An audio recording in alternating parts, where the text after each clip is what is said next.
இந்த ரெஸ்டாரண்ட்ல எல்லாமே வெளியே இருந்த ஃபுட்டா இருக்கு. இந்த எக்க பார்க்க ஆஃப் பாயில் மாதிரி இருந்தாலும் சாப்பிட்டு பார்த்தா தான் தெரியுது இது முட்டையே கிடையாது, மாம்பழம் தேங்காய் பாலில் செஞ்சது. அடுத்து இன்னும் வித்தியாசமா ஒரு பிளான் பாட்டை சேலட் பாட்னு சொல்லி கொடுக்குறாங்க. அதுல தண்ணி ஊத்துனா எல்லா சேலட்டும் மேலே முளைச்சி வருது. இவங்களுக்கு பரிமாறின லேடியோட திமிரான ஆட்டிடியூட்னால கடுப்பான அந்த கஸ்டமர் கிச்சனுக்கு போயிடுறான். இங்க நாங்க எல்லாரும் சாப்பிட வந்தோமா இல்லைன்னா உங்க மேஜிக் ட்ரிக்கா பார்க்க வந்தோமா அப்படின்னு சொல்லி சண்டை போடுறான்.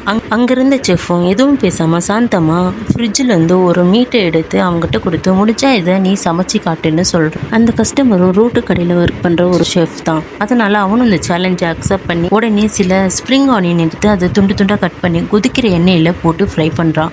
அது ஃப்ரை ஆகிற நேரத்தில் இந்த மீட்டை சின்ன சின்னதாக கட் பண்ணி அதை சூடான இருக்க தவால போட்டு நல்லா கொஞ்சம் மசாலாவும் சேர்த்து நல்லா குக் பண்ணி கொஞ்ச நேரத்தில் அந்த ஃபுட்டு ரெடி ஆகிடுது. உடனே இந்த ரெஸ்டாரண்ட்டில் இருக்க செஃப்பும் அதே மீட்டை சின்ன சின்னதாக கட் பண்ணி அவனுடைய ஸ்டைலில் ½ அன் ஹவரில் ஒரு மீட்டை லோ குக் பண்ணி இந்த ரோட்டு கடை வச்சிருக்க அந்த செஃப் கிட்ட கொடுக்க அவனும் இதை ஸ்மெல் பண்ணி அதை அக்செப்ட் பண்ணிட்டு அங்கேருந்து பேசாமல் வெளியே போயிடறான். சரி, நீ இந்த ரெஸ்டாரண்ட்டில் இருக்க செஃப் இவன் சமைச்சது எப்படி தான் இருக்குன்னு டேஸ்ட் பண்ணி பார்க்க அப்படி ஷாக் ஆகி போயிருக்கான். ஏன்னா அந்த லெவலுக்கு இந்த டேஸ்ட் அப்படி மெய் மறந்து போயிடுறான். நம்ம வீட்லேயே அம்மா சமைக்கிறது இதே போல தான் ரொம்ப நல்லாவும் இருக்கும். கடைகளில் சாப்பிட்றத விட அம்மா கையால் சாப்பிட்ற ஃபுட்டு அமிர்தத்தையும் மிஞ்சி